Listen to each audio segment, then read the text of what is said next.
Punjabi radio USA ਸੁਣ ਰਹੇ ਸਾਰੇ ਸਰੋਤਿਆਂ ਨੂੰ ਪਿਆਰ ਭਰੀ ਸਤਿ ਸ੍ਰੀ ਅਕਾਲ।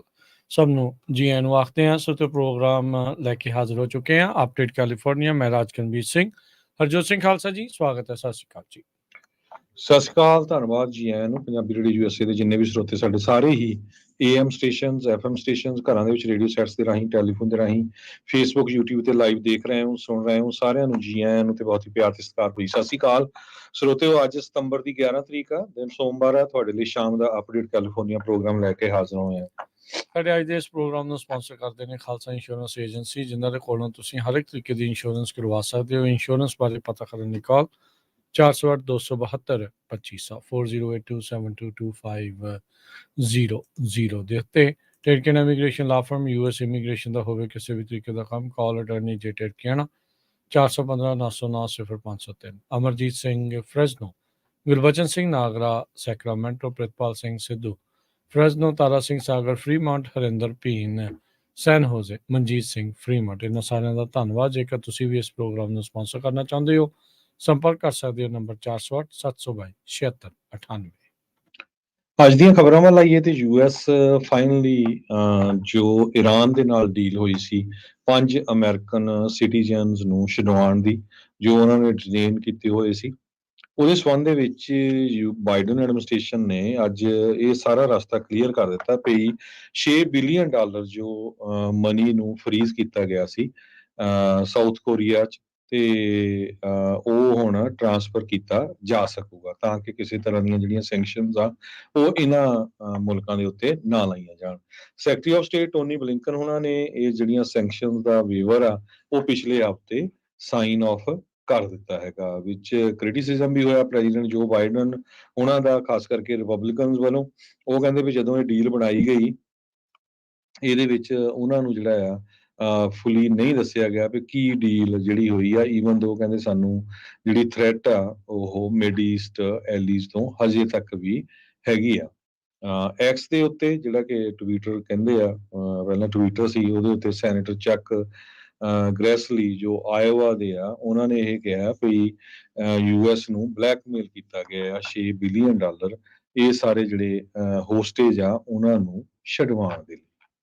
ਜੀ, ਅਮਰੀਕਾ ਅਕਸਰ ਕਹਿੰਦਾ ਰਿਹਾ ਵੀ ਅਸੀਂ ਜਿਹੜੇ ਆ ਟੈਰਰਿਸਟ ਦੇ ਨਾਲ ਨਹੀਂ ਕਰਦੇ। ਸੋ ਇਸੇ ਚੀਜ਼ ਨੂੰ ਜਿਹੜਾ ਹੁਣ ਦੁਹਰਾਇਆ ਜਾ ਰਿਹਾ ਆ। ਸੋ ਇਹ 5-6 ਜਾਣਿਆਂ ਨੂੰ ਛਡਾਉਣ ਦੇ ਲਈ $6 ਬਿਲੀਅਨ ਦੇ ਦੇਣਾ, ਉਸ ਦੇ ਉੱਤੇ ਜਿਹੜੇ ਉਹ ਸਵਾਲ ਚੱਕੇ ਜਾ ਰਹੇ ਆ। ਤੇ ਜਿਹੜੇ ਬਾਈਡਨ ਹੁਣ ਨੂੰ ਅਕਿਊਜ਼ ਕਰਦੇ ਹੋਏ ਸੈਨੇਟਰ ਟੌਮ ਕਾਟਨ ਆਰਕਨਸਾ ਦੇ, ਉਹਨਾਂ ਨੇ ਕਿਹਾ ਵੀ ਤੁਸੀਂ ਬੇਸਿਕਲੀ ਰੈਂਸਮ ਪੇ ਕਰ ਰਹੇ ਆ। ਦੁਨੀਆ ਦਾ ਸਭ ਤੋਂ ਵੱਡਾ ਜਿਹੜਾ ਸਪਾਂਸਰ ਆਫ ਟੈਰਰਿਜ਼ਮ ਆ, ਉਹਨਾਂ ਨੇ ਆਪਣੇ ਟਵਿੱਟਰ ਦੇ ਉੱਤੇ ਇਹ ਆਖਿਆ ਹੈਗਾ ਆ। ਸੋ $6 ਬਿਲੀਅਨ ਦਾ ਜਿਹੜਾ ਟਰਾਂਸਫਰ ਆ, ਇਹ ਕਹਿੰਦੇ ਵੀ ਇੱਕ ਕ੍ਰਿਟੀਕਲ ਐਲੀਮੈਂਟ ਸੀਗਾ ਇਸ ਪ੍ਰਿਜ਼ਨਰ ਡੀਲ ਨੂੰ ਸਿਰੇ ਜਿਹੜਾ ਉਹ ਚਾੜਨ ਦੇ ਲਈ। 5 ਜਿਹੜੇ ਅਮਰੀਕਨ ਡੀਟੇਨੀਜ਼ ਆ ਇਰਾਨ ਦੀਆਂ ਜੇਲ੍ਹਾਂ ਤੋਂ ਹਾਊਸ ਅਰੈਸਟ ਦੇ ਵਿੱਚ ਪਿਛਲੇ ਮਹੀਨੇ ਮੂਵ ਕਰ ਦਿੱਤੇ ਗਏ ਸੀਗੇ। ਸੋ 5ਵਾਂ ਜਾਣਾ ਪਹਿਲਾਂ ਹੀ ਹਾਊਸ ਅਰੈਸਟ ਦੇ ਵਿੱਚ ਸੀਗਾ। ਸੋ ਬਹੁਤ ਸਾਰੇ US ਦੇ ਜਿਹੜੇ ਸੈਂਕਸ਼ਨ ਆ ਉਹ ਵੱਖ-ਵੱਖ ਬਾਹਰਲੇ ਮੁਲਕਾਂ ਦੀਆਂ ਬੈਂਕਾਂ ਦੇ ਉੱਤੇ, ਉਹਦੇ ਕਰਕੇ ਇਹਨਾਂ ਦਾ ਇਰਾਨ ਦਾ ਜਿਹੜਾ ਮਨੀ ਆ ਉਹ ਰੁਕਿਆ ਪਿਆ ਸੀਗਾ। ਸੋ ਦੇਖੋ ਕੀ ਜਿਹੜਾ ਇਸ ਦੇ ਵਿੱਚ ਅੱਗੇ ਜਿਹੜਾ ਉਹ ਬਣਦਾ ਆ। ਇਸ ਤੋਂ ਪਹਿਲਾਂ ਵੀ ਪਿਛਲੇ ਪ੍ਰਸ਼ਾਸਨ ਦੇ ਵਿੱਚ ਇਹ ਜਿਹੜੇ ਆ ਉਹ ਗੱਲਾਂ ਜਿਹੜੀਆਂ ਉਹ ਹੋਈਆਂ ਸੀ, ਉਦੋਂ ਵੀ ਇਰਾਨ ਨੂੰ ਕਹਿੰਦੇ ਆ ਵੀ ਮਨੀ ਇਸੇ ਤਰੀਕੇ ਦੇ ਨਾਲ ਸੈਂਕਸ਼ਨਸ ਦੇ ਉੱਤੇ ਜਿਹੜੀ ਢਿੱਲ ਦੇ ਕੇ ਕੀਤੀ ਗਈ ਸੀਗੀ। ਇਸ ਰਿਲੀਜ਼ ਨੂੰ ਫੈਸਿਲੀਟੇਟ ਕਰਨ ਦੇ ਲਈ US ਨੇ ਇਹ ਵੀ ਕਿਹਾ ਆ ਵੀ ਉਹ 5 ਜਿਹੜੇ ਇਰਾਨੀ ਨੈਸ਼ਨਲਸ ਆ, ਉਹ ਜਿਹੜੇ US ਦੇ ਵਿੱਚ ਉਹਨਾਂ ਨੂੰ ਰੱਖਿਆ ਗਿਆ ਆ, ਉਹਨਾਂ ਨੂੰ ਵੀ ਉਹ ਰਿਲੀਜ਼ ਕਰਨਗੇ। ਸੋ ਇਹ ਜਿਹੜੇ ਫੰਡਸ ਆ ਇਸ ਟਾਈਮ ਸਾਊਥ ਕੋਰੀਆ ਦੇ ਵਿੱਚ ਆ, ਤੇ ਜਿਹੜੇ ਕਤਰ ਦੇ ਵਿੱਚ ਇਹਨਾਂ ਨੂੰ ਰਿਸਟ੍ਰਿਕਟ ਕਰਕੇ ਰੱਖਿਆ ਗਿਆ ਆ। ਤੇ ਕਹਿੰਦੇ ਵੀ ਇਹ ਜਿਹੜੇ ਫੰਡਸ ਉਦੋਂ ਹੀ ਅਵੇਲੇਬਲ ਹੋਣਗੇ ਜਿਹੜੇ ਹਿਊਮੈਨੀਟੇਰੀਅਨ ਟ੍ਰੇਡ ਆ ਉਸ ਤੋਂ ਬਾਅਦ ਦੇ ਵਿੱਚ। ਅਗਲੀ ਖਬਰ ਵਿੱਚ ਚਲੀਏ। ਕੈਲੀਫੋਰਨੀਆ ਦੇ ਵਿੱਚ ਫਾਸਟ ਫੂਡ ਵਰਕਰਸ ਹੁਣ $20 ਮਿਨੀਮਮ ਵੇਜ ਤੇ ਉਹਨਾਂ ਦੀ ਜਿਹੜੀ ਵੇਜ ਆ ਉਹ ਹੋ ਸਕਦੀ ਆ। ਇਹ ਲੇਬਰ ਤੇ ਜੋ ਇੰਡਸਟਰੀ ਆ ਉਹਨਾਂ ਨੇ ਡੀਲ ਬਣਾਈ ਹੈਗੀ ਹੈ, ਖਾਸ ਕਰਕੇ ਉਹਨਾਂ ਰੈਸਟੋਰੈਂਟ 'ਚ ਆ ਜਿਨ੍ਹਾਂ ਦੀਆਂ ਘੱਟੋ ਘੱਟ 60 ਲੋਕੇਸ਼ਨਸ ਨੇਸ਼ਨ ਵਾਈਡ ਆ, ਜਿੱਦਾਂ ਜੈਕ ਐਂਡ ਦੀ ਬਾਕਸ ਹੋ ਗਏ, ਮੈਕਡੋਨਲਡ ਹੋ ਗਏ, ਸਟਾਰਬਕਸ ਹੋ ਗਏ, ਇਦਾਂ ਦੇ ਜਿਨ੍ਹਾਂ ਦੀਆਂ ਘੱਟੋ ਘੱਟ 60 ਲੋਕੇਸ਼ਨਾਂ ਹੈਗੀਆਂ। ਸੋ ਇਹ ਕਿਉਂਕਿ ਰੈਫਰੈਂਡਮ ਤੇ ਵੀ ਆਉਣਾ ਸੀ 2024 ਦੇ, ਉਹਦੇ ਤੇ ਕਹਿੰਦੇ ਖਰਚਾ ਹੋਣਾ ਸੀ, ਕਾਸਟਲੀ ਰੈਫਰੈਂਡਮ, ਤੇ ਉਸ ਤੋਂ ਬਚਣ ਦੇ ਲਈ ਇਹ ਜੋ ਮਿਨੀਮਮ ਵੇਜ ਆ ਉਹ ਇਨਕਰੀਜ਼ ਕੀਤੀ ਗਈ ਹੈਗੀ ਆ। ਸਾਰੇ ਹੀ ਲਗਭਗ ਫਾਸਟ ਫੂਡ ਰੈਸਟੋਰੈਂਟ ਕੈਲੀਫੋਰਨੀਆ ਦੇ ਆ, ਜਿਨ੍ਹਾਂ ਦੀਆਂ ਚੇਨਸ 60 ਤੋਂ ਵੱਧ ਲੋਕੇਸ਼ਨਾਂ ਆ, ਉਹਨਾਂ ਦੇ ਉੱਤੇ ਇਹ ਅਪਲਾਈ ਹੋਊਗਾ। ਅਪ੍ਰੈਲ 1 ਤੋਂ ਅਗਲੇ ਸਾਲ ਤੋਂ ਇਹ ਜੋ ਆ ਲਾਗੂ ਹੋ ਜਾਊਗਾ। ਇਨਗ੍ਰਿਡ ਵਿਲੋਰੀਓ ਫਾਸਟ ਫੂਡ ਵਰਕਰ ਆ, ਜੈਕ ਇਨ ਦੀ ਬਾਕਸ ਸੈਨ ਫਰਾਂਸਿਸਕੋ ਦੇ ਏਰੀਏ 'ਚ, ਉਹ ਕਹਿੰਦੇ ਵੀ ਇਹਦੇ ਨਾਲ ਸਾਨੂੰ ਫੈਮਿਲੀ ਨੂੰ ਥੋੜ੍ਹੀ ਜਿਹੀ ਰਿਲੀਫ ਜ਼ਰੂਰ ਮਿਲੂਗੀ, ਕਿਉਂਕਿ ਮਿਨੀਮਮ ਵੇਜ ਤੇ ਕੰਮ ਕਰਕੇ ਬੇ ਏਰੀਏ ਦੇ ਵਿੱਚ ਜਿਹੜੀ ਅਪਾਰਟਮੈਂਟ ਵੀ ਆ ਰੈਂਟ ਕਰਨੀ ਉਹ ਬਹੁਤ ਔਖੀ ਹੈਗੀ ਆ। ਜੀ ਬਿਲਕੁਲ, 5 ਲੱਖ ਫਾਸਟ ਫੂਡ ਵਰਕਰਸ ਨੂੰ ਇਸ ਦੇ ਨਾਲ ਕਹਿੰਦੇ ਆ ਫਰਕ ਪਊਗਾ। ਸਰਵਿਸ ਇੰਪਲਾਈਜ਼ ਇੰਟਰਨੈਸ਼ਨਲ ਯੂਨੀਅਨ ਜਿਹੜੇ ਫਾਸਟ ਫੂਡ ਵਰਕਰਸ ਨੂੰ ਇੱਥੇ ਯੂਨੀਅਨਾਈਜ਼ ਕਰ ਰਹੇ ਸੀ, ਉਹਨਾਂ ਨੇ ਗੱਲਬਾਤ ਜਿਹੜੀ ਕਰਦੇ ਹੋਏ ਜਿਹੜਾ ਉਹ ਦੱਸਿਆ ਆ ਵੀ ਅਸੀਂ ਲੰਮੇ ਚਿਰ ਤੋਂ ਇਸ ਦੇ ਉੱਤੇ ਜ਼ੋਰ ਲਾਏ ਬੈਠੇ ਆ। ਕੈਲੀਫੋਰਨੀਆ ਦੀ ਮਿਨੀਮਮ ਵੇਜ ਆਲਰੇਡੀ ਮੁਲਕ ਦੇ ਵਿੱਚ ਸਭ ਤੋਂ ਵੱਧ ਜਿਹੜੀ ਆ ਉਹ ਹੈ $15.5 ਪ੍ਰਤੀ ਘੰਟੇ ਦੇ ਹਿਸਾਬ ਦੇ ਨਾਲ। ਅੱਜ ਜਿਹੜਾ ਇਹ ਬਿੱਲ ਫਾਈਲ ਕੀਤਾ ਗਿਆ ਆ, ਕਹਿੰਦੇ ਵੀ ਦੋਨੋਂ ਹੀ ਜਿਹੜੀਆਂ ਲੇਬਰ ਯੂਨੀਅਨਸ ਆ ਉਸ ਦੇ ਥਾਪੜੇ ਤੋਂ ਬਾਅਦ 'ਚ ਤੇ ਫਾਸਟ ਫੂਡ ਇੰਡਸਟਰੀ ਆ ਉਹਦੇ ਥਾਪੜੇ ਤੋਂ ਬਾਅਦ 'ਚ $20 ਪਰ ਆਵਰ ਦੇ ਉੱਤੇ ਇਵੈਂਚੁਅਲੀ ਇਹ ਨੈਗੋਸੀਏਸ਼ਨ ਆ ਉਹ ਐਂਡ ਹੋਈ ਆ। ਸੋ ਪਹਿਲਾਂ ਦੱਸਿਆ ਜਿੱਦਾਂ ਜੋ ਜਿਹਨੇ ਵੀ 60 ਜਿਹੜੀਆਂ ਲੋਕੇਸ਼ਨਸ ਵਾਲੇ ਜਿਨ੍ਹਾਂ ਦੇ ਨੇਸ਼ਨ ਵਾਈਡ ਆ, ਉਹਨਾਂ ਦੇ ਰੈਸਟੋਰੈਂਟਸ ਦੇ ਉੱਤੇ ਹੀ ਇਸ ਦਾ ਅਸਰ ਜਿਹੜਾ ਆ ਉਹ ਪਊਗਾ। ਇੱਕ ਐਗਜ਼ੈਪਸ਼ਨ ਜਿਹੜੀ ਇਸ ਦੇ ਵਿੱਚ ਐਕਸੈਪਸ਼ਨ ਰੱਖੀ ਗਈ ਆ, ਕਹਿੰਦੇ ਵੀ ਜਿਹੜੇ ਸਟੋਰ ਜਾਂ ਜਿਹੜੇ ਰੈਸਟੋਰੈਂਟਸ ਖੁਦ ਆਪਣੀ ਬ੍ਰੈਡ ਬਣਾਉਂਦੇ ਆ ਉਹ ਇਹਦੇ ਵਿੱਚੋਂ ਐਗਜ਼ੈਂਪਟ ਨੇ, ਜਿੱਦਾਂ ਪਨੇਰਾ ਬ੍ਰੈਡ ਵਰਗੇ। ਸੋ ਚਾਹੇ ਉਹਨਾਂ ਦੇ 60 ਤੋਂ ਵੱਧ ਲੋਕੇਸ਼ਨਸ ਨੇ, ਪਰ ਜੇ ਉਹ ਬ੍ਰੈਡ ਆਪਣੀ ਆਪ ਬਣਾ ਰਹੇ ਆ ਤਾਂ ਉਹ ਇਸ ਤੋਂ ਬਚ ਜਾਣਗੇ। ਇੱਥੋਂ ਇਹ ਲੱਗ ਰਿਹਾ ਵੀ ਹਾਂ $20 ਪਰ ਆਵਰ ਜ਼ਰੂਰ ਹੈਗੀ ਆ। ਇਵੈਂਚੁਅਲੀ ਹੋ ਸਕਦਾ ਵੀ ਇਹ ਜਿਹੜੀਆਂ ਕੰਪਨੀਆਂ ਹੈ ਜਿਨ੍ਹਾਂ ਦੇ ਇੰਨੇ ਰੈਸਟੋਰੈਂਟ ਆ, ਉਹ ਵੀ ਆਪਣੀ ਜਿਹੜੀ ਬ੍ਰੈਡ ਆ ਉਸ ਨੂੰ ਆਪ ਬਣਾਉਣ ਲੱਗ ਜਾਣਗੇ, ਤਾਂ ਜੋ ਉਹਨਾਂ ਨੂੰ ਵੀ $20 ਪਰ ਆਵਰ ਨਹੀਂ ਮਿਲਣਗੇ, ਜਿਹੜਾ ਉਸ ਤੋਂ ਜਿਹੜਾ ਉਹ ਬਚਾ ਰੱਖ ਸਕਣ। ਹੈਲਥ ਕੇਅਰ ਵਰਕਰਸ ਉੱਧਰ ਦੂਜੇ ਪਾਸੇ $25 ਪਰ ਆਵਰ ਦੀ ਮਿਨੀਮਮ ਵੇਜ ਨੂੰ ਰੱਖਣ ਦੇ ਲਈ ਜਿਹੜਾ ਉਹ ਪੁਸ਼ ਕਰ ਰਹੇ ਆ। ਇੱਕ ਹੋਰ ਬਿੱਲ ਇਸੇ ਉੱਤੇ ਜਿਹੜੀ ਉਹ ਚਰਚਾ ਚੱਲ ਰਹੀ ਹੈ, ਜਿਸ ਦੇ ਉੱਤੇ ਜਲਦ ਕਹਿੰਦੇ ਆ ਜਿਹੜੀ ਆ ਉਹ ਵੋਟ ਹੋ ਸਕਦੀ ਆ, ਜਦ ਇਸ ਵਾਰ ਵੀਰਵਾਰ ਤੋਂ ਪਹਿਲਾਂ ਜਿਹੜਾ ਸੈਸ਼ਨ ਆ ਲੈਜਿਸਲੇਚਰ ਆ ਉਹ ਅਡਜਰਨ ਹੋਣਾ ਆ। ਜੀ, ਅਗਲੀ ਖਬਰ ਪਰ ਚਲੀਏ ਤੇ ਕੈਲੀਫੋਰਨੀਆ ਦੇ ਗਵਰਨਰ ਗੈਬਨ ਨਿਊਸਮ ਦੇ ਕੋਲ ਹੁਣ ਉਹਨਾਂ ਨੇ ਅੱਜ ਅਨਾਉਂਸ ਕੀਤਾ ਵੀ ਮੇਰੇ ਕੋਲ ਚੁਆਇਸ ਆ, ਜੇ ਸੈਨੇਟਰ ਡਾਇਨ ਫਾਈਨਸਟਾਈਨ ਅਰਲੀ ਰਿਟਾਇਰ ਹੋ ਜਾਂਦੇ ਆ, ਕਿਉਂਕਿ ਉਹਨਾਂ ਦੀ ਏਜ ਨੂੰ ਲੈ ਕੇ ਹੁਣ ਇਹ ਬਹੁਤ ਵੱਡਾ ਫੈਕਟਰ ਬਣਿਆ ਹੋਇਆ ਆ। ਡੈਮੋਕ੍ਰੇਟਸ ਦਾ ਪ੍ਰੈਸ਼ਰ ਆ ਵੀ ਉਹਨਾਂ ਨੂੰ ਰਿਜ਼ਾਈਨ ਕਰ ਦੇਣਾ ਚਾਹੀਦਾ, ਸਟੈਪ ਡਾਊਨ ਕਰ ਦੇਣਾ ਚਾਹੀਦਾ, ਤੇ ਗਵਰਨਰ ਸਾਹਿਬ ਕਹਿੰਦੇ ਆ ਵੀ ਉਹਨਾਂ ਦੀ ਜਗ੍ਹਾ ਦੇ ਉੱਤੇ ਮੈਂ ਜੋ ਕੇਅਰ ਟੇਕਰ ਸੈਨੇਟਰ ਲਾਊਂਗਾ, ਕਿਉਂਕਿ ਗਵਰਨਰ ਦੇ ਕੋਲ ਪਾਵਰ ਹੁੰਦੀ ਆ, ਉਹ ਬੰਦਾ ਹੋਊਗਾ ਜਾਂ ਬੀਬੀ ਹੋਊਗੀ ਜਿਹੜੀ ਇਲੈਕਸ਼ਨ ਦੇ ਵਿੱਚ ਨਹੀਂ ਖੜ ਰਹੀ ਹੈਗੀ। ਤੇ ਇੱਕ ਟਾਈਮ ਤੇ ਉਹਨਾਂ ਨੇ ਇਹ ਵੀ ਸਟੇਟਮੈਂਟ ਦਿੱਤੀ ਸੀ ਵੀ ਮੈਂ ਕਾਲੇ ਮੂਲ ਦੀ ਜੋ ਪਰਸਨ ਹੋਊਗਾ ਉਸ ਨੂੰ ਸੈਨੇਟਰ ਭੇਜਾਂਗੇ। ਪਹਿਲਾਂ ਇਹਨਾਂ ਨੇ ਸਪੈਨਿਸ਼ ਮੂਲ ਦਾ ਐਲੈਕਸ ਪਡੀਆ ਜੋ ਆ ਉਹਨੂੰ ਉੱਥੇ ਭੇਜਿਆ ਹੈਗਾ ਸੈਨੇਟ ਦੇ ਵਿੱਚ। ਸੋ ਇਹਦੇ ਨਾਲ ਜੋ ਰਿਪਰੈਜ਼ੈਂਟੇਟਿਵ ਬਾਰਬਰਾ ਲੀ ਆ ਉਹ ਕਾਫੀ ਗੁੱਸੇ ਦੇ ਵਿੱਚ ਆਈ ਆ। ਉਹ ਕਹਿੰਦੀ ਵੀ ਇਹ ਤਾਂ ਵਿਮਨ ਦੀ ਜਿੱਦਾਂ ਇੱਕ ਤਰ੍ਹਾਂ ਦੇ ਨਾਲ ਬੇਇੱਜ਼ਤੀ ਹੈਗੀ ਆ, ਖਾਸ ਕਰਕੇ ਕਾਲੇ ਮੂਲ ਲੋਕਾਂ ਦੀ, ਵੀ ਤੂੰ ਇੱਕ ਵਾਰੀ ਕਰਕੇ ਇੰਟਰਮ ਕਰਨਾ, ਪਰਮਾਨੈਂਟ ਨਹੀਂ ਤੁਸੀਂ ਚਾਹੁੰਦੇ ਹੈਗੇ। ਪਰ ਦੂਸਰੇ ਪਾਸੇ ਜੇ ਜਿੰਨੀਆਂ ਪੋਲਸ ਆ ਰਹੀਆਂ ਉਹਦੇ ਵਿੱਚ ਦੱਸਦੀ ਜਾਈਏ ਡੈਮੋਕ੍ਰੈਟਿਕ ਰਿਪਰੈਜ਼ੈਂਟੇਟਿਵ ਐਡਮ ਸ਼ਿਫ ਤੇ ਕੇਟੀ ਪੋਰਟਰ ਇਹ ਜਿੱਦਾਂ ਨੈਕ ਟੂ ਨੈਕ ਚੱਲ ਰਹੇ ਆ, ਤੇ ਬਾਰਬਰਾ ਲੀ ਬਹੁਤ ਪਿੱਛੇ ਹੈਗੇ ਆ, ਕਿਉਂਕਿ ਬਾਰਬਰਾ ਲੀ ਵੀ ਕੈਂਡੀਡੇਟ ਹੈਗੇ ਆ ਸੈਨੇਟ ਦੇ ਵਿੱਚ। ਹੁਣ ਉਹ ਦੇਖਦੇ ਆ ਵੀ ਡਾਇਨ ਫਾਈਨਸਟਾਈਨ ਸਟੈਪ ਡਾਊਨ ਕਰਦੀ ਆ ਜਾਂ ਨਹੀਂ, ਤੇ ਉਹ ਤੋਂ ਬਾਅਦ ਜੇ ਕਰ ਜਾਂਦੇ ਆ ਤੇ ਗਵਰਨਰ ਸਾਹਿਬ ਕਿਹਨੂੰ ਜਿਹੜਾ ਆ ਕੇਅਰ ਟੇਕਰ ਜੋ ਸੈਨੇਟਰ ਆ ਉਹ ਪੁੱਟ ਕਰਦੇ ਹੈਗੇ ਆ। ਬਾਰਬਰਾ ਲੀ ਖੁਦ ਆਪ 77 ਸਾਲ ਦੇ ਆ। ਸਾਡੇ ਜਿਹੜੇ ਰਾਸ਼ਟਰਪਤੀ ਆ ਉਹ 80 ਦੇ ਆ, ਜਿਹੜਾ ਦੂਜਾ ਕੈਂਡੀਡੇਟ ਆ ਉਹ ਵੀ 80 ਦੇ ਇਰਦ ਗਿਰਦ ਆ। ਸੋ ਬਜ਼ੁਰਗਾਂ ਨੂੰ ਲਾ ਕੇ ਬਜ਼ੁਰਗ ਨੂੰ ਹੀ ਜਿਹੜਾ ਉਹ ਲਾ ਲੈਣਾ ਤਾਂ ਫਿਰ ਖੱਟਿਆ ਕੀ ਤੇ ਗਵਾਇਆ ਕੀ। ਸੋ ਇਹ ਜ਼ਰੂਰ ਜਿਹੜਾ ਉਹ ਦੇਖਣ ਵਾਲੀ ਗੱਲ ਆ। ਪਰ ਗਵਰਨਰ ਨਿਊਸਮ ਆਪਣੇ ਇਸ ਬਿਆਨ ਦੇ ਕਰਕੇ ਬਾਰਬਰਾ ਲੀ ਨੇ ਜ਼ਰੂਰ ਉਹਨਾਂ ਨੂੰ ਆਪਣੀ ਦਾੜ ਥੱਲੇ ਇਸ ਵਿੱਚ ਲਿਆ ਹੈਗਾ। ਅਗਲੀ ਜਿਹੜੀ ਹਰਜੋਤ ਸਿੰਘ ਜੀ ਗੱਲ ਕਰਦੇ ਜਾਈਏ 2020 ਦੇ ਵਿੱਚ 2020 'ਚ ਕੈਲੀਫੋਰਨੀਆ ਰੈਪਰੇਸ਼ਨ ਟਾਸਕ ਫੋਰਸ ਉਸ ਨੂੰ ਲਾਂਚ ਕੀਤਾ ਗਿਆ ਸੀ, ਜਿਸ ਨੇ ਬੀਤੇ ਜਿਹੜੀਆਂ ਗਰਮੀਆਂ ਦੀ ਸ਼ੁਰੂਆਤ ਦੇ ਵਿੱਚ ਆਪਣੀ ਰეკਮੈਂਡੇਸ਼ਨ ਰਿਲੀਜ਼ ਕੀਤੀਆਂ ਸੀ, ਜਿਸ ਵਿੱਚ ਹਜ਼ਾਰਾਂ ਤੋਂ ਲੱਖਾਂ ਡਾਲਰ ਜਿਹੜੇ ਕਾਲੇ ਮੂਲ ਦੇ ਲੋਕ ਆ ਉਹਨਾਂ ਨੂੰ ਦੇਣ ਦੀ, ਕੈਸ਼ ਦੇਣ ਦੀ ਜਿਹੜੀ ਆ ਉਹਨਾਂ ਨੇ ਰეკਮੈਂਡੇਸ਼ਨ ਕੀਤੀ ਸੀ। ਇਸ ਦੇ ਉੱਤੇ ਕਹਿੰਦੇ ਵੀ ਹੁਣ ਜਿਹੜੇ ਮੈਜੋਰਟੀ ਆਫ ਕੈਲੀਫੋਰਨੀਆ ਦੇ ਵੋਟਰਸ ਆ, ਜਿਹੜੀਆਂ ਕੈਸ਼ ਰੈਪਰੇਸ਼ਨਸ ਆ ਉਸ ਦਾ ਵਿਰੋਧਤਾ ਜਿਹੜੀ ਉਹ ਕਰ ਰਹੇ ਆ ਉਹਨਾਂ ਲੋਕਾਂ ਦੇ ਲਈ ਜਿਹੜੇ ਅਫਰੀਕਨ ਅਮਰੀਕਨ ਸਲੇਵਸ ਉਹਨਾਂ ਪੀੜ੍ਹੀਆਂ ਦੇ ਵਿੱਚੋਂ ਅੱਗੇ ਚੱਲਦੇ ਆ ਰਹੇ ਆ। 59% ਕੈਲੀਫੋਰਨੀਆ ਦੇ ਵੋਟਰਸ ਆ ਇਸ ਕੈਸ਼ ਪੇਮੈਂਟਸ ਦੇ ਉਲਟ ਨੇ, ਜਦ ਕਿ 29 ਵੋਟਰਸ ਇਹ ਕਹਿੰਦੇ ਆ ਵੀ ਉਹ ਇਸ ਆਈਡੀਆ ਨੂੰ ਸਪੋਰਟ ਕਰਦੇ ਨੇ। ਯੂਸੀ ਬਰਕਲੀ ਇੰਸਟੀਚਿਊਟ ਆਫ ਗਵਰਨਮੈਂਟਲ ਸਟੱਡੀਜ਼ ਦੀ ਇੱਕ ਨਵੀਂ ਪੋਲ ਜੋ ਕਿ LA ਟਾਈਮਜ਼ ਦੇ ਨਾਲ ਮਿਲ ਕੇ ਉਹਨਾਂ ਨੇ ਕੀਤੀ ਆ, ਉਸ ਵਿੱਚ ਇਹ ਆંકੜੇ ਸਾਹਮਣੇ ਆਏ ਹੈਗੇ ਆ। ਸੋ 10 ਦੇ ਵਿੱਚੋਂ 4 ਯਾਨੀ ਕਿ 40% ਰਿਸਪੋਂਡੈਂਟਸ ਇਸ ਜਿਹੜੇ ਆ ਕੈਸ਼ ਰੈਪਰੇਸ਼ਨਸ ਦੇ ਸਟਰੋਂਗਲੀ ਅਪੋਜ਼ ਕਰ ਰਹੇ ਆ ਤੇ ਓਵਰਆਲ 59% ਇਸ ਪੋਲ ਦੇ ਵਿੱਚ ਕਹਿੰਦੇ ਆ ਵੀ ਨਹੀਂ, ਇਦਾਂ ਜਿਹੜਾ ਆ ਉਹ ਨਹੀਂ ਕਰਨਾ ਚਾਹੀਦਾ ਹੈਗਾ। ਸੋ ਹੁਣ ਦੇਖੋ ਅੱਗੇ ਜਿਹੜਾ ਇਸ ਦੇ ਵਿੱਚ ਕੀ ਬਣਦਾ ਹੈਗਾ ਆ। ਇਸ ਟਾਸਕ ਫੋਰਸ ਨੇ ਆਪਣੀ ਜਿਹੜੀ ਬੀਤੇ ਮਹੀਨਿਆਂ 'ਚ ਰਿਪੋਰਟ ਜਿਹੜੀ ਪਬਲਿਸ਼ ਕੀਤੀ ਸੀ, ਉਸ ਦੇ ਮੁਤਾਬਕ 1 ਮਿਲੀਅਨ ਤੱਕ ਜਿਹੜੀ ਰਾਸ਼ੀ ਆ ਉਹ ਕਾਲੇ ਮੂਲ ਦੇ ਉਹਨਾਂ ਰੈਜ਼ੀਡੈਂਟਸ ਨੂੰ ਮਿਲ ਸਕਦੀ ਆ ਜਿਹੜੇ ਉਹ ਅਫਰੀਕਨ ਅਮਰੀਕਨ ਜਿਹੜੇ ਸਲੇਵਸ ਡਿਸੈਂਟ ਦੇ ਵਿੱਚੋਂ ਆਉਂਦੇ ਆ, ਪਰ ਲੱਗਦਾ ਨਹੀਂ ਕੈਲੀਫੋਰਨੀਆ ਦੇ ਕੋਲ ਇੰਨੀ ਜਿਹੜੀ ਉਹ ਰਾਸ਼ੀ ਜਿਹੜੀ ਉਹ ਹੋਵੇਗੀ। ਪਰ ਓਵਰਆਲ ਹਾਲ ਦੀ ਘੜੀ ਲੋਕ ਜਿਹੜੇ ਆ ਕਿਤੇ ਨਾ ਕਿਤੇ ਇਸ ਤੇ ਉਲਟ ਨਜ਼ਰ ਆ ਰਹੇ ਆ।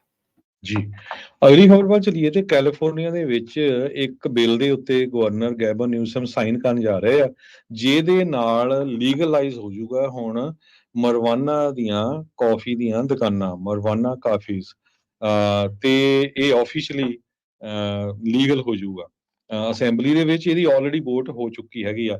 ਸੋ ਹੁਣ ਤੁਸੀਂ ਦੇਖਦੇ ਹੀ ਆ ਵੀ SB 553 ਨੂੰ ਲੈ ਕੇ ਕਿੰਨਾ ਆਪਣੇ ਜਿਹੜੇ ਬਿਜ਼ਨਸ ਓਨਰ ਆ ਰੌਲਾ ਵੀ ਪਾਉਂਦੇ ਆ ਕਿ ਭਾਈ ਸਾਡੇ ਜਿਹੜੀ ਆ ਇਹ ਬਿਜ਼ਨਸ ਤੇ ਲੱਤ ਵੱਜਣੀ ਆ, ਤੇ ਇਹ ਉਦਾਂ ਦੇ ਬਿੱਲਾਂ ਦੀ ਸੁਣਦੇ ਨਹੀਂ ਤੇ ਆ ਹੁਣ ਭੰਗ ਵਾਲੇ ਜਿਹੜੇ ਨਵੇਂ ਕੈਫੇ ਆ ਉਹਨਾਂ ਨੂੰ ਲੈ ਕੇ ਆ ਰਹੇ ਹੈਗੇ ਆ। ਪਹਿਲਾਂ ਇਹ ਸੈਨੇਟ ਦੇ ਵਿੱਚ ਪਾਸ ਹੋਇਆ ਸੀ, ਉਹ ਤੋਂ ਬਾਅਦ ਅਸੈਂਬਲੀ ਮੈਂਬਰ ਮੈਟ ਹੈਨੀ ਉਹਨਾਂ ਦਾ ਜਿਹੜਾ ਉਹਨਾਂ ਨੇ ਉਹਦੇ ਵਿੱਚ ਕੁਝ ਚੇਂਜਸ ਲਿਆਂਦੀਆਂ, 48 ਦੇ ਮੁਕਾਬਲੇ 7 ਦੇ ਨਾਲ ਇਹ ਜਿਹੜਾ ਪਾਸ ਹੋ ਗਿਆ ਸੀ।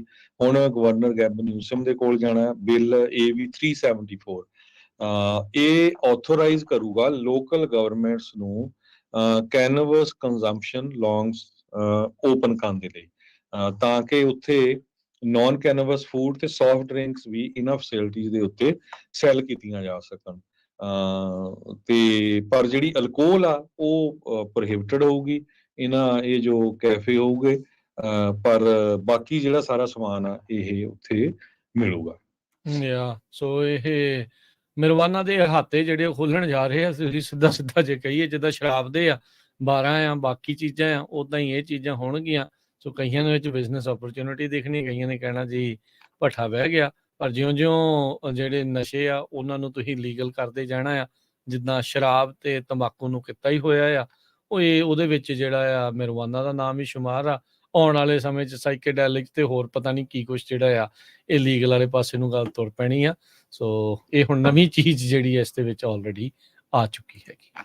ਅਗਲੀ ਜਿਹੜੀ ਗੱਲ ਕਰਦੇ ਜਾਈਏ, ਰਾਸ਼ਟਰਪਤੀ ਬਾਈਡਨ 11 ਸਤੰਬਰ ਜਿਹੜੀ 9/11 ਉਸ ਦੀ ਐਨੀਵਰਸਰੀ ਦੇ ਮੌਕੇ ਅਲਾਸਕਾ ਦੇ ਵਿੱਚ ਟਰੂਪਸ ਦੇ ਨਾਲ ਸੀਗੇ। ਉੱਥੇ ਉਹਨਾਂ ਨੇ ਸੰਬੋਧਨ ਟਰੂਪਸ ਨੂੰ ਕਰਦੇ ਹੋਏ ਕਿਹਾ ਵੀ ਅਸੀਂ ਇਸ ਨੂੰ ਕਦੀ ਵੀ ਨਹੀਂ ਭੁੱਲ ਸਕਦੇ। ਕਹਿੰਦੇ ਵੀ 9/11 ਦੀ ਜਿਹੜੀ ਸਪੀਚ ਆ ਇਹ ਪ੍ਰੈਜ਼ੀਡੈਂਟ ਨੇ ਉੱਥੋਂ ਦਿੱਤੀ ਆ ਜਿੱਥੇ ਅਟੈਕ ਨਹੀਂ ਸੀ ਹੋਇਆ। ਇਸ ਨੂੰ ਲੈ ਕੇ ਜਿਹੜੇ ਕਈ ਜਿਹੜੇ ਰਾਸ਼ਟਰਪਤੀ ਬਾਈਡਨ ਆ ਉਹਨਾਂ ਦੀ ਆਲੋਚਨਾ ਵੀ ਜਿਹੜੀ ਉਹ ਕਰ ਰਹੇ ਆ ਵੀ ਤੁਸੀਂ ਐਟਲੀਸਟ ਮੈਮੋਰੀਅਲ ਸਾਈਟ ਦੇ ਉੱਤੇ ਤਾਂ ਮੌਜੂਦ ਹੋਣੇ ਚਾਹੀਦੇ ਸੀਗੇ। ਜਿਹੜੇ ਰਾਸ਼ਟਰਪਤੀ ਬਾਈਡਨ ਆ ਉਹ ਰੀਸੈਂਟਲੀ ਇੰਡੀਆ ਤੇ ਵੀਅਤਨਾਮ ਦੀ ਵਿਜ਼ਿਟ ਤੋਂ ਬਾਅਦ ਦੇ ਵਿੱਚ ਮਿਲਟਰੀ ਬੇਸ ਦੇ ਉੱਤੇ ਐਂਕਰੇਜ ਅਲਾਸਕਾ ਦੇ ਵਿੱਚ ਪਹੁੰਚੇ ਆ। 22ਵੀਂ ਜਿਹੜੀ ਇਸ ਦੀ ਐਨੀਵਰਸਰੀ ਆ, ਬਰਸੀ ਕਹਿ ਸਕਦੇ ਆ 9/11 ਦੀ, ਉਸ ਮੌਕੇ ਇਹ ਅਲਾਸਕਾ ਤੋਂ ਸੰਬੋਧਨ ਕਰ ਰਹੇ ਸੀ। 1000 ਤੋਂ ਵੱਧ ਜਿਹੜੇ ਸਰਵਿਸ ਮੈਂਬਰਸ ਆ ਉਹ ਉਸ ਟਾਈਮ ਉੱਥੇ ਮੌਜੂਦ ਸੀਗੇ। ਅਗਲੀ ਖਬਰ ਵੱਲ ਚੱਲੀਏ। ਕੈਲੀਫੋਰਨੀਆ ਦਾ ਜਿਹੜਾ ਲੈਜਿਸਲੇਟਰ ਆ, ਅਸੈਂਬਲੀ ਆ, ਉੱਥੇ ਬਹੁਤ ਧੜਾ ਧੜ ਬਿੱਲ ਪਾਸ ਹੋਣ ਜਾ ਰਿਹਾ ਆ। 1000 ਤੋਂ ਵੱਧ ਜੋ ਬਿੱਲ ਆ ਉਹ ਲਾ ਮੇਕਰਸ ਦੇ ਕੋਲ ਹੈਗੇ ਆ, ਜਿਨ੍ਹਾਂ ਦੇ ਵਿੱਚ ਹੋਮਓਨਰਸ ਇੰਸ਼ੋਰੈਂਸ ਨੂੰ ਲੈ ਕੇ ਵੀ ਬਹੁਤ ਸਾਰੇ ਲੌਬੀਇਸਟ ਕੰਮ ਕਰ ਰਹੇ ਹੈਗੇ ਆ ਵੀ ਕਿਸੇ ਨਾ ਕਿਸੇ ਤਰ੍ਹਾਂ ਐਂਡ ਆਫ ਦਾ ਆਵਰ ਤੇ ਜਾ ਕੇ 11th ਆਵਰ ਦੇ ਉੱਤੇ ਜੋ ਹੋਮ ਇੰਸ਼ੋਰੈਂਸ ਦਾ ਕ੍ਰਾਈਸਿਸ ਆ ਉਹਨੂੰ ਟਾਲਿਆ ਜਾ ਸਕੇ। ਬਹੁਤ ਸਾਰੇ ਇੰਡੀਵਿਜੂਅਲਸ ਉਹ ਹੁਣ ਆਪਣੇ ਆਪਣੇ ਅਸੈਂਬਲੀਮੈਨ ਸੈਨੇਟਰਸ ਨੂੰ ਕਾਲ ਕਰ ਰਹੇ ਪਈ ਸਾਡੀ ਇੰਸ਼ੋਰੈਂਸ ਕੈਂਸਲ ਹੋ ਗਈ, ਸਾਡੀ ਕੈਂਸਲ ਹੋ ਗਈ, ਜਾਂ ਸਾਡੀ ਡਬਲ ਹੋ ਗਈ, ਟ੍ਰਿਪਲ ਹੋ ਗਈ। ਇਸੇ ਤਰ੍ਹਾਂ ਜਿਹੜੀਆਂ ਇੰਸ਼ੋਰੈਂਸ ਕੰਪਨੀਆਂ ਆ ਉਹ ਕਹਿੰਦੀਆਂ ਭਾਈ ਪਿੱਛੇ ਤਾਂ ਅਸੀਂ ਜਦੋਂ ਇੰਸ਼ੋਰੈਂਸ ਦੇ ਪ੍ਰੀਮੀਅਮ ਦੱਸਦੇ ਸੀ ਉਹ ਤੁਹਾਡੀ ਬੈਕਗਰਾਉਂਡ ਤੇ ਦੇਖ ਕੇ ਦੱਸਦੇ ਸੀ ਕਿ ਕਿੰਨੇ ਕੁ ਕਲੇਮ ਲਏ ਆ ਪਿਛਲੇ ਸਮੇਂ ਦੇ ਦੌਰਾਨ, ਉਸ ਹਿਸਾਬ ਦੇ ਨਾਲ ਅਸੀਂ ਰੇਟ ਕਰਦੇ ਸੀ। ਪਰ ਹੁਣ ਉਹ ਕਹਿੰਦੇ ਵੀ ਉਹਦੇ ਵਿੱਚ ਇੱਕ ਚੀਜ਼ ਹੋਰ ਐਡ ਕਰੋ ਵੀ ਫਿਊਚਰ ਦੇ ਵਿੱਚ ਕੀ ਕੁਝ ਵਾਪਰਨਾ ਆ। ਇੰਸ਼ੋਰਰ ਜਿਹੜੇ ਆ ਉਹ ਐਡ ਕਰਨਾ ਚਾਹੁੰਦੇ ਆ, they want to build potential future exposure. ਜਿੱਦਾਂ ਆਪਾਂ ਦੇਖਿਆ ਹੀ ਆ ਵੀ ਹੁਣ ਅੱਗਾਂ ਨੂੰ ਲੈ ਕੇ, ਹਨਾ, ਵੀ ਵੈਜੀਟੇਸ਼ਨ ਵਾਲੇ ਏਰੀਏ 'ਚ ਘਰ ਆ, ਜੰਗਲਾਂ ਵਾਲੇ ਜਾਂ ਜਿੱਥੇ ਬਹੁਤ ਸਾਰੇ ਟਰੀ ਆ ਉਹਨਾਂ ਦਾ ਰੇਟ ਬਹੁਤ ਹਾਈ ਹੋਊਗਾ। ਸੋ ਇਹ ਚੀਜ਼ਾਂ ਨੂੰ ਉਹ ਉਹਦੇ ਵਿੱਚ ਐਡ ਕਰਨਾ ਚਾਹੁੰਦੇ ਹੈਗੇ ਆ, ਪਰ ਹਜੇ ਤੱਕ ਕੋਈ ਜਿਹੜੀ ਗੱਲਬਾਤ ਨਹੀਂ ਇਦਾਂ ਦੀ ਹੋਈ। ਪਰ ਇਹ ਗੱਲ ਜ਼ਰੂਰ ਸ਼ੋਰ ਆ ਵੀ ਬਹੁਤ ਸਾਰੇ ਜਿਹੜੇ ਲੋਕ ਆ ਉਹਨਾਂ ਦੇ ਆਉਣ ਵਾਲੇ ਸਮੇਂ ਦੇ ਵਿੱਚ, ਚਾਹੇ ਉਹ ਕਾਰਾਂ ਦੀ ਇੰਸ਼ੋਰੈਂਸ ਆ, ਚਾਹੇ ਘਰਾਂ ਦੀ ਆ, ਚਾਹੇ ਟਰੱਕਾਂ ਦੀ ਆ, ਉਹਨਾਂ ਦੇ ਰੇਟਸ ਬਹੁਤ ਜ਼ਿਆਦਾ ਵਧਣ ਜਾ ਰਹੇ ਹੈਗੇ। ਸੋ ਵੀਰਵਾਰ ਨੂੰ ਇਹਨਾਂ ਦਾ ਸੈਸ਼ਨ ਮੁੱਕਣਾ ਆ, ਉਸ ਤੋਂ ਪਹਿਲਾਂ ਬਥੇਰੇ ਨੇ 2600 ਬਿੱਲ ਟੋਟਲ ਇੰਟਰੋਡਿਊਸ ਜਿਹੜੇ ਉਹ ਹੋਏ ਸੀ, ਤੇ ਫਰਾਈਡੇ ਤੱਕ 220 ਜਿਹੜੇ ਬਿੱਲ ਆ ਉਹ ਦੋਨੋਂ ਸਦਨਾਂ 'ਚ ਪਾਸ ਹੋ ਕੇ ਗਵਰਨਰ ਨਿਊਸਮ ਦੇ ਡੈਸਕ ਦੇ ਉੱਤੇ ਪਹੁੰਚੇ ਆ, ਜਿਨ੍ਹਾਂ 'ਚ ਆਲਰੇਡੀ ਕੁਛ ਉਹਨਾਂ ਨੇ ਸਾਈਨ ਕੀਤੇ ਆ, ਕੁਛ ਨੂੰ ਜਿਹੜਾ ਉਹਨਾਂ ਨੇ ਵੀਟੋ ਕਰ ਦਿੱਤਾ ਹੈ। 14 ਅਕਤੂਬਰ ਤੱਕ ਅਖੀਰਲਾ ਦਿਨ ਹੈਗਾ ਉਹਨਾਂ ਦੇ ਕੋਲ ਆਈਦਰ ਸਾਈਨ ਕਰਨ ਨੂੰ ਜਾਂ ਜਿਹੜਾ ਆ ਉਹ ਵੀਟੋ ਕਰਨ ਨੂੰ। ਪਿਛਲੇ ਸਾਲ 169 ਉਹਨਾਂ ਨੇ ਵੀਟੋ ਕੀਤੇ ਸੀ ਤੇ 997 ਜਿਹੜੇ ਆ ਉਹਨਾਂ ਦੇ ਉੱਤੇ ਇਹਨਾਂ ਨੇ ਸਾਈਨ ਜਿਹੜਾ ਉਹ ਕਰ ਦਿੱਤਾ ਸੀਗਾ। ਸੋ ਕਹਿੰਦੇ ਵੀ ਇਸ ਵਾਰ ਜਿਹੜੀ ਲੈਜਿਸਲੇਚਰ ਆ ਉਹ ਸਭ ਤੋਂ ਜ਼ਿਆਦਾ ਡਾਈਵਰਸ ਵੀ ਦੱਸੀ ਜਾ ਰਹੀ ਆ, ਜਿਨ੍ਹਾਂ ਵਿੱਚ 1/4 ਯਾਨੀ ਕਿ 25% ਲਾ ਮੇਕਰਸ ਪਹਿਲੀ ਵਾਰੀ ਜਿਹੜੇ ਆ ਉਹ ਕਾਨੂੰਨ ਘਾੜੇ ਇਹ ਬਣੇ ਸੀ। ਸੋ ਹੁਣ ਦੇਖੋ ਅੱਗੇ ਕੀ ਇਸ ਦੇ ਵਿੱਚ ਅੱਗੇ ਬਣਦਾ ਆ, ਪਰ ਤੁਸੀਂ ਆਪ ਹਿਸਾਬ ਲਾ ਲਓ ਇੱਕ ਸਟੇਟ ਦੇ ਵਿੱਚ ਕਿੰਨੇ ਸੈਂਕੜਿਆਂ ਤੋਂ ਹਜ਼ਾਰਾਂ ਹੀ ਜਿਹੜੇ ਬਿੱਲ ਆ ਹਰ 2 ਸਾਲਾਂ ਦੇ ਵਿੱਚ ਉਹ ਪਾਸ, ਹਰ ਸਾਲ ਜਿਹੜੇ ਉਹ ਪਾਸ ਹੁੰਦੇ ਰਹਿੰਦੇ ਆ ਜਾਂ ਆਉਂਦੇ ਰਹਿੰਦੇ ਆ। ਸੋ ਆਪਾਂ ਨੂੰ ਜ਼ਰੂਰ ਜਿਹੜਾ ਉਹ ਧਿਆਨ ਰੱਖਣਾ ਚਾਹੀਦਾ ਆ ਵੀ ਕਿੱਦਾਂ ਦਾ ਇੰਪੈਕਟ ਆਪਣੇ ਉੱਤੇ ਜਿਹੜਾ ਉਹ ਸਭ ਤੋਂ ਜ਼ਿਆਦਾ ਹੋ ਰਿਹਾ ਹੈਗਾ ਜੀ। ਤੇ ਆਪਾਂ ਸਟਾਕ ਮਾਰਕੀਟ ਦੀ ਗੱਲ ਕਰਦੇ ਜਾਈਏ ਜੀ। ਹਰਜੋਤ ਸਿੰਘ ਜੀ, ਸਟਾਕ ਮਾਰਕੀਟ ਦੀ ਗੱਲ ਕਰਦੇ ਜਾਈਏ। ਡਾਓ ਜੋਨ ਅੱਜ 87 ਪੁਆਇੰਟ ਵੱਧ ਕੇ 34,600 ਤੇ 64 ਤੇ ਬੰਦ ਹੋਇਆ। S&P 30 ਪੁਆਇੰਟ ਵੱਧ ਕੇ 4487, ਨੈਸਡੈਕ 100 ਤੇ 56 ਪੁਆਇੰਟ ਵੱਧ ਕੇ 13,900 ਤੇ 18 ਪੁਆਇੰਟ ਦੇ ਉੱਤੇ ਬੰਦ ਹੋਇਆ। ਸੋਨੇ ਦਾ ਭਾਅ $1944 ਪ੍ਰਤੀ ਆਉਂਸ, ਕੱਚੇ ਤੇਲ ਦੀ ਕੀਮਤ $87 ਪ੍ਰਤੀ ਬੈਰਲ ਰਹੀ ਆ। 10 ਈਅਰ ਯੀਲਡ ਦੇ ਵਿੱਚ 4.3% ਦੇ ਉੱਤੇ ਰਹੀ, ਤੇ ਕ੍ਰਿਪਟੋ ਕਰੰਸੀ 'ਚ ਬਿਟਕੋਇਨ 25,196, ਇਥੀਰੀਅਮ $1557 ਦੇ ਬਰਾਬਰ ਚੱਲ ਰਿਹਾ ਹੈ। $1 ਦੇ ਬਰਾਬਰ ਇੰਡੀਆ ਦੇ $82 ਤੇ 99 ਪੈਸੇ ਰਹੇ ਆ। $1 ਦੇ ਬਰਾਬਰ ਪਾਕਿਸਤਾਨ ਦੇ 301 ਰੁਪਏ ਤੇ $1 ਦੇ ਬਰਾਬਰ ਕੈਨੇਡਾ ਦੇ $1 ਤੇ 36 ਸੈਂਟ। ਜੀ, ਇੱਥੇ ਪ੍ਰੋਗਰਾਮ ਦੀ ਸਮਾਪਤੀ ਆ। ਮੇਰੇ ਰਾਜਕਨਵੀਰ ਸਿੰਘ ਵੱਲੋਂ ਤੇ ਹਰਜੋਤ ਸਿੰਘ ਵੱਲੋਂ ਤੁਹਾਨੂੰ ਸਭਨਾਂ ਨੂੰ ਪਿਆਰ ਸਤਿਕਾਰ ਸਹਿ ਨਿੱਘੀ ਜਿਹੀ ਸਤਿ ਸ੍ਰੀ ਅਕਾਲ। ਜਿਹਦੇ ਵਾਸਤੇ ਰਹੋ, ਹੱਸਦੇ ਖੇਲਦੇ ਰਹੋ, ਸੁਣਦੇ ਰਹੋ, ਦੇਖਦੇ ਰਹੋ ਪੰਜਾਬੀ ਰੇਡੀਓ USA।